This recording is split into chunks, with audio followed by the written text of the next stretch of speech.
Assalamualaikum warahmatullahi wabarakatuh. Kita kembali semula untuk topik kita yang seterusnya. Okay, sebelum tu sila lihat kawasan sekitar. Ini adalah padang kawat UiTM Cawangan Johor. Padang kawat ni adalah antara padang kawat yang terbesar, tercantik di antara padang-padang kawat yang terdapat di UiTM.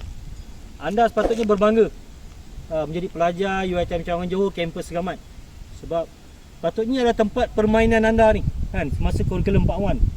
Tempat permainan anda, tempat anda memutihkan diri, tempat membentuk jati diri anda kan, antara tempat utamanya lah. Okey,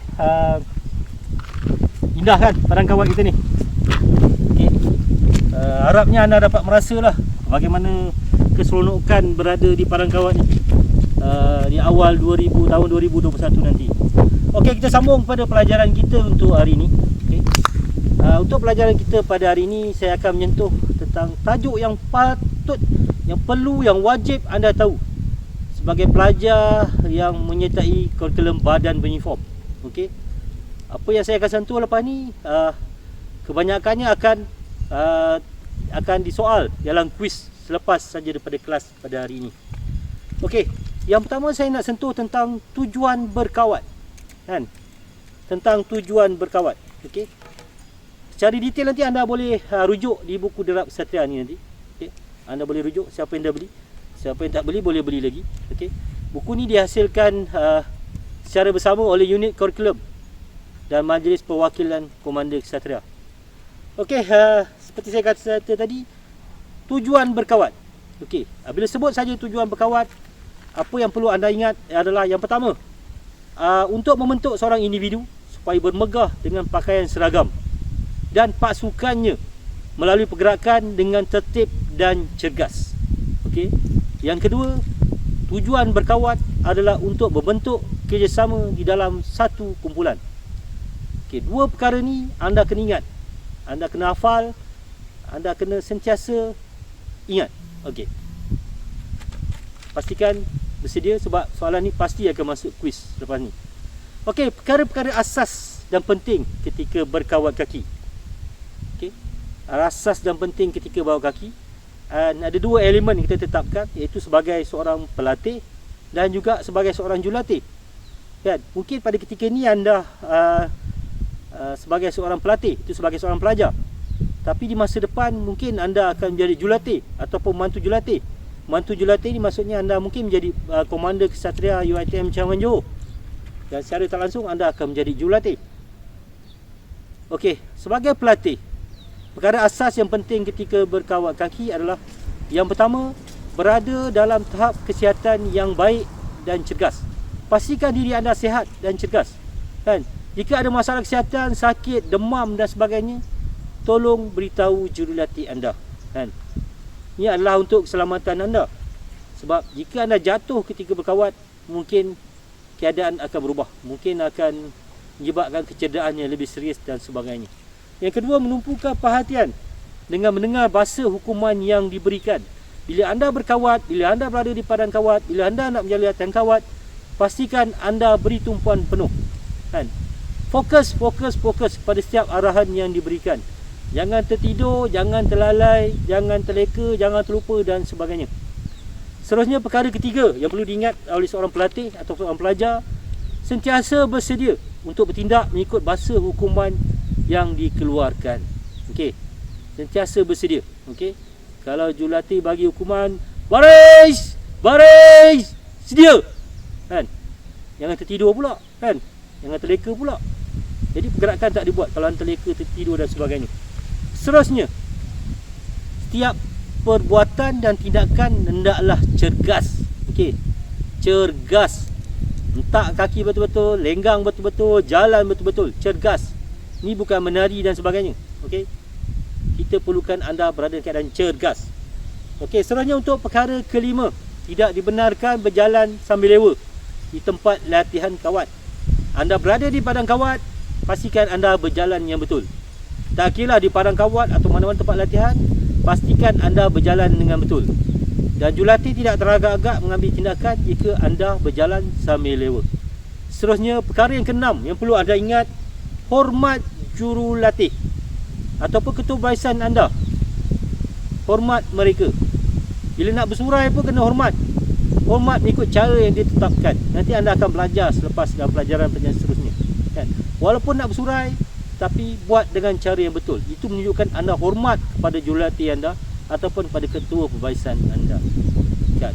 Dan setingkat lagi, saya cuma maklum dia untuk pengetahuan anda, kan? Sebagai jurulatih pun ada perkara-perkara yang perlu anda tahu, kan? Tapi sebagai jurulatih, anda untuk maklumat lanjut, anda sila lihat di buku Derap Ksatria. Saya tak akan terangkan lebih lanjut, sila lihat pada buku Derap Ksatria nanti. Okey, dari segi pemakaian, untuk maklumat anda, kurikulum badan beruniform di UiTM Changan Johor kampus Seramat untuk pelajar-pelajar kurikulum beruniform, pemakaian yang ditetapkan adalah cuma baju t-shirt company, seluar tracksuit berwarna hitam, kasut sukan berstokin warna gelap. Untuk siswi wanita, sila memakai tudung berwarna putih. Itu pakaian ditetapkan semasa menjalani latihan kurikulum badan beruniform semasa di semester 1. Itu sebab anda digalakkan untuk membeli t-shirt core curriculum yang disediakan. Anda perlu beli sebab anda akan guna. Ada antara anda akan guna sehingga ke part 3 t-shirt tu. Sehingga ke part 3 anda akan menggunakan t-shirt tu. Tak rugi pun, tak mahal mana pun, tapi ia amat-amat berguna.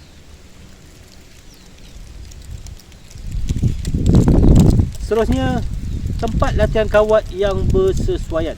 Okey, tempat latihan kawat yang bersesuaian. Sebagai pelatih, sebagai jurulatih, anda perlu tahu kat mana nak buat latihan kawat yang bersesuaian, kan? Apakah faktor-faktor yang perlu anda ambil kira, kan? Anda kena tahu. Okey, anda boleh rujuk muka surat perkara 3.4. Perkara 3.4 di buku Derap Ksatria, muka surat 14. Okey, tempat latihan kawat yang bersesuaian. Bawah tajuk tempat latihan kawat yang bersesuaian, di mana tempat yang dipilih mestilah kawasan tanah atau tempat lapang seperti padang kawat, padang bola, gelanggang sukan dan dataran. Okey, kawasan dipilih mestilah boleh dimasuki oleh semua pelatih kawat kaki dan pergerakan kawat kaki boleh dilaksanakan. Sebaiknya cari tempat yang mempunyai permukaan keras seperti tempat bertar atau bersimen. Ini kerana mutu kawat kaki bukan sahaja boleh dinilai melalui pandangan mata, tetapi juga dari bunyi pergerakan kaki semasa berkawat. Bunyi derap, kan? Itu sebab nama dia Derap Ksatria. Bunyi derap tu pun boleh mempengaruhi gerakan kawat. Seterusnya, elemen kedua yang perlu dititik beratkan ketika menjadi tempat latihan untuk berkawat adalah kedudukan matahari, terutama di waktu pagi ataupun petang.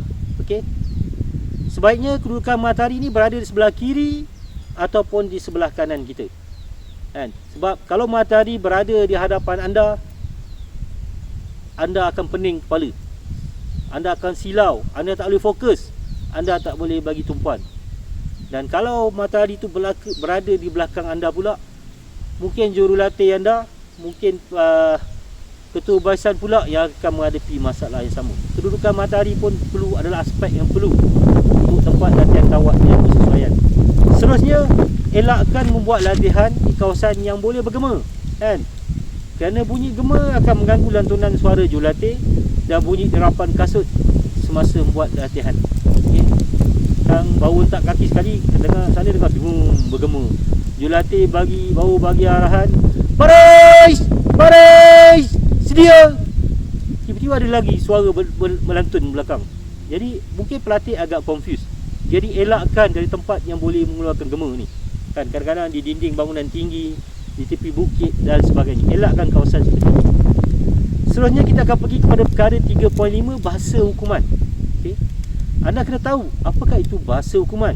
Okey, perkara 3.5 dalam buku ini telah menyatakan bahasa hukuman penting untuk memastikan persembahan dan latihan kawat kaki yang baik dapat dijalankan. Anggota yang berkawat akan menjadi lebih bersemangat dan fokus jika jurulatih atau ketua pembarisan mampu beri bahasa hukuman kawat dengan betul, tepat, jelas dan berkeyakinan. terutama dalam pergerakan cepat jalan dan perlahan jalan, kan. Kalau jurulatih bagi hukuman yang mantap, kan, yang kuat, yang bergaya, pelatih pun dalam pun semangat. Tapi kalau dia bagi hukuman yang slow, perlahan, tak dengar dan sebagainya, kita kat dalam tu pun betul ke ni, lemah nak buat, kan, betul tak? Okey, seterusnya untuk beri basuh hukuman yang baik, seorang tu mestilah yang mempunyai pengetahuan tentang basuh hukuman kawat kaki. Perlu belajar dan berlatih secara teori dan amali. Secara teori kena belajar, amali pun kena belajar. Sebelum buat latihan praktikal, baca dulu, study dulu macam mana nak buat beri basuh hukuman. Study betul-betul, fahamkan dulu, lepas tu baru boleh ke depan. Kecuali anda dah betul-betul profesional dan sebagainya, itu tak apa, kan. Yang kedua, mampu melontarkan suara dengan jelas, kuat dan nyaring dengan teknik pernafasan yang baik ikut kesesuaian seorang. Okey, nanti kita akan belajar di pelajaran-pelajaran seterusnya. Perlu menenangkan fikiran dan fokus kepada latihan. Okey, fikiran kita tenang, jangan fikir lepas ni nak buat apa, lepas ni assignment tak siap, lepas ni ni. Perlu fokus, jangan fikir yang bukan-bukan. Okey. Seterusnya, keempat, percaya kepada diri sendiri dan yakin dengan basuh hukuman yang diberikan. Okey, confident level tu kena tinggi. Okey, seterusnya saya akan pergi kepada perbuatan yang perlu dielakkan semasa pergerakan kawat kaki. Anda boleh baca dengan lebih teliti di perkara 3.6. Okey, di perkara 3.6 muka surat 15. Okey. Perbuatan yang perlu dielakkan semasa pergerakan kawat kaki, bercakap dalam keadaan dalam baris. Dalam baris jangan bercakap pantang besar, dosa besar. Keadaan ini akan menyebabkan pelatih tidak fokus kepada latihan. Seterusnya, menyeret tapak kaki di atas padang kawat atau tempat latihan. Keadaan ini akan menyebabkan pergerakan tidak kemas dan mengeluarkan bunyi geseran. Okey. Seret atas jalan tu tak baik, tak bagus. Kalau tak faham lagi, lepas ni jurulatih anda akan tunjukkan. Okey, seterusnya berjalan dengan menggunakan bahagian hadapan tapak kasut. Akan kelihatan seperti mengendap dan tidak mengeluarkan sebarang bunyi. Letakkan kaki semasa barisan. Okey, kalau tapak kaki jalan ke bahagian depan ni pun tak akan mengeluarkan bunyi, macam orang mengendap, slow kan. Tak ada bunyi pun tak bagus juga, kan. Nampak perbaisan tu tak mantap. Okey, seterusnya semasa cepat jalan, lenggang tangan tak penuh. Sepatutnya tangan yang berlenggang ke hadapan hingga pada bahu dan berlenggang ke belakang ditolak seberapa mampu, kan. Okey. Okey, kamera angkat jap. Okey, pastikan bila anda berlenggang tu, tangan tu angkat hingga ke paras bahu, kan. Okey, tangan belakang tu pastikan tolak yang seberapa mampu. Okey, seberapa mampu. Saya tak boleh kata anda kena atas, nanti patah pula. Seberapa yang anda mampu. Okey, perkara itu penting. Sebab kalau anda tidak membuat lenggang yang betul, sedikit sebanyak ia akan mencemarkan perbaisan anda nanti. Okey, semasa berlenggang tangan ketika cepat jalan, ibu jari perlu ditekan sedikit mengalir ke bawah, menyebabkan lengan tangan akan kelihatan bengkok. Okey. Nanti semuanya anda boleh tengok ada gambar dalam buku Derap Kesatrian. Anda boleh rujuk dalam buku Derap Kesatrian ni. Okey, semasa berjalan, kepala tunduk ke arah bawah atau mandang kiri dan kanan. Kepala sepatutnya mandang tegak terus ke depan. Pandang tegak terus ke depan. Jangan pandang kiri, pandang kanan, pandang bawah. Jangan. Okey. Tegak saya tu ke depan, berjalan macam biasa. Kan? Okey, membuat pergerakan lain selepas buat kesilapan, seperti tersenyum, menggaru kepala atau mencuba membuat semula. Patutnya terus diam dan jangan membuat pergerakan lain. Dah tahu silap tu, jangan tunjukkan anda silap. Masa tu lah tergaru-garu lah, alamak silap. Jangan. Alamak tersilap, senyum, silap lah, aku silap lah. Itu jangan. Okey, senyap, diam. Jangan buat pergerakan lain.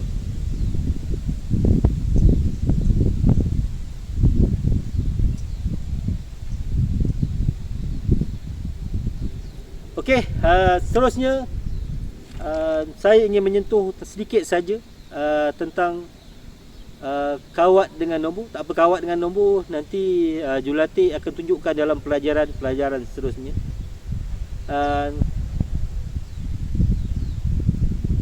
Dan sebagai maklumat anda semua, selepas daripada ini, di minggu-minggu seterusnya, jurulatih akan menunjukkan beberapa video yang berkaitan tentang latihan kawat yang perlu anda pelajari. Secara asasnya, pelajar semester 1 anda cuma didedahkan dengan latihan-latihan asas kawat sahaja, kan? Jadi saya harap anda boleh bagi komitmen, bagi tumpuan untuk anda mengikuti latihan asas ni. Sebab nanti di tahun 2021, di awal tahun nanti bila anda kembali ke kampus, insya-Allah kami akan mengadakan ujian kawat kaki untuk anda semua, kan? Pastikan anda lulus ujian kawat kaki tersebut, kan? Kalau perkara asas pun anda tak boleh ikuti, tak boleh bagi komitmen, macam mana kami nak luluskan anda? Macam mana kami nak bagi anda A?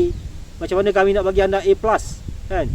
Jadi pastikan anda bersedia, kan? Ikuti latihan secara ODL yang akan ditunjukkan oleh para jurulatih di minggu-minggu seterusnya. Dan sekali lagi saya mengingatkan pada pelajar, apabila kelas ODL ni, pastikan anda membuat catatan. Anda menyediakan pen, kertas dan sebagainya. Jangan masuk kelas ODL ni tangan kosong, kan? Tak ada menulis, tak ada apa, tak catat apa-apa, kan? Buku ni anda dah beli, kalau kata ada aspek-aspek yang penting, tak apa, blanko sikit, catat sikit, perkara ni penting, perlu beri perhatian dan sebagainya, kan? Sebab selepas daripada kelas ni, jurulatih anda telah diberi soalan-soalan kuis, dan mereka akan beri anda soalan ni, dan pastikan anda jawab. Dan setiap minggu anda akan diberi soalan kuis, dan markah daripada soalan-soalan kuis yang kita beri pada setiap minggu ni, kita akan kumpulkan untuk markah anda secara keseluruhan. Mungkin nanti akan dicampurkan dengan markah ujian kawat anda nanti. Okay? Pastikan anda dapat A+, pastikan anda dapat A di semester 1 ni, kan? Pastikan dapat A di semester 1 ni. Sebab di semester hadapan kita tak tahu apa yang akan berlaku, kan? Sebab rugi, amat merugikan. Minggu lepas saya dah sebut dah, amat merugikan jika pelajar gagal mendapat A dalam core curriculum. Seperti saya kata minggu lepas, curriculum ni membantu akademik anda, membantu menaikkan CGPA anda, membantu menaikkan GPA anda, mencantikkan anda punya transkrip peperiksaan, kan? Nanti satu hari nanti bila anda bawa transkrip peperiksaan kepada majikan akan tengok, wah, transkrip peperiksaan ni Kesatuan Negara 1 A+, wow. Majikan akan berkata, wah, bagus budak ni, disiplin tinggi, mantap ni, kan? Cadet Bomber A+, wah, bagus budak ni, kan? Mungkin secara tak langsung, tahu tak anda, mungkin dia akan membantu anda ketika di alam pekerjaan nanti, kan? Mungkin dia akan menyumbang sedikit kepada kejayaan anda dalam temuduga pekerjaan satu hari nanti. Selain daripada membantu mencantikkan transkrip peperiksaan anda, membantu menaikkan GPA dan CGPA anda. Jadi bagi komitmen sebenarnya kepada kurikulum. Sekian saja untuk kelas pada hari ini. Pastikan anda beri komitmen sepenuhnya untuk kelas. Okey, sekian, terima kasih.